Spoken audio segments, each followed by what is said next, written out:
Have you ever told a joke that completely backfired? It feels awful, right? More than once in my life I found myself apologizing after saying something that I thought was funny. Truthfully, I don't envy guys like Letterman, Leno, Fallon, and Kimmel, standing up in front of all of our TV screens and telling jokes night after night.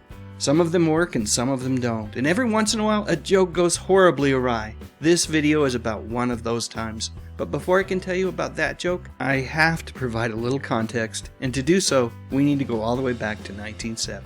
Because way back then, there was this kids show that I really liked called the Bugaloos that chronicled the adventures of 4 British accented teenagers who lived in Tranquility Forest.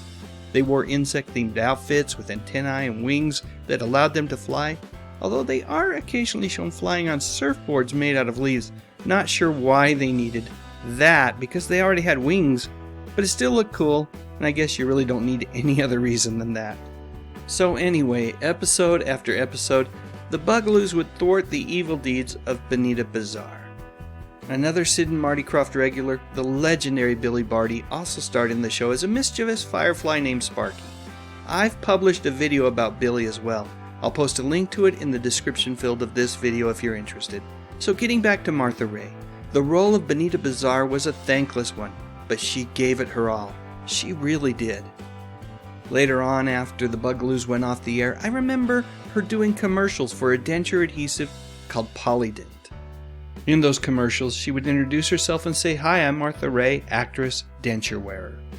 And this is where Dave comes into the picture, because in the late 80s, he made a joke about it. And apparently Martha didn't think it was all that funny to find out that Letterman had quipped that he saw the most terrifying commercial on television last night featuring Martha Raye, actress, condom user. So she sued Letterman along with NBC for libel, asking for $10 million. If I remember correctly, it was a legal battle that she would not win. Now, do I think she should have won something? I don't know, but I do think she deserved an apology. Why? Well, because Martha, who originally rose to fame as both a singer and a comedian, just didn't think the sketch was funny. And you know what? Even if it was, maybe it wasn't. The inferred gag was that she was a promiscuous old-timer, and that was a tired gag even back then. She felt disrespected, and truth be told, I absolutely understand. After all, this was a woman who had so endeared herself to the U.S. military for her USO work that she was made an honorary lieutenant colonel in the Army and Marines, and was one of the only civilians to be made an honorary member of the U.S. Army Special Forces. I guess she just felt like it was a heck of a way to treat a lady, or someone who had a rich legacy on TV. Long before she was hawking denture adhesives or pretending to be a washed-up musician on a Saturday morning children's show, Martha was a TV star. In fact, she had her own show during the late 50s, but that was a long time ago, and sadly, many of those stars become forgotten footnotes, or even worse, a late-night punchline. Thank heavens for TV shows like The Love Boat. I appreciated seeing TV and movie stars from decades gone by make appearances on that show, and since I was still fairly young when Martha showed up on The Love Boat, I vaguely recall thinking, hey, there's Bonita Bazaar. Like I said earlier, I don't think Martha prevailed in court. The show did offer a retraction, but it was treated as a bit of a joke as well.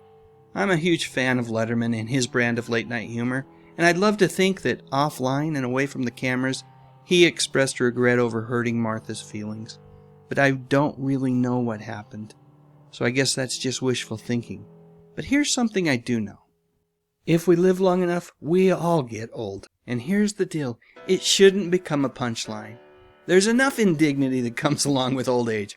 Heck, I'm dealing with some of those things that are starting to happen to me right now. My eyesight isn't what it used to be.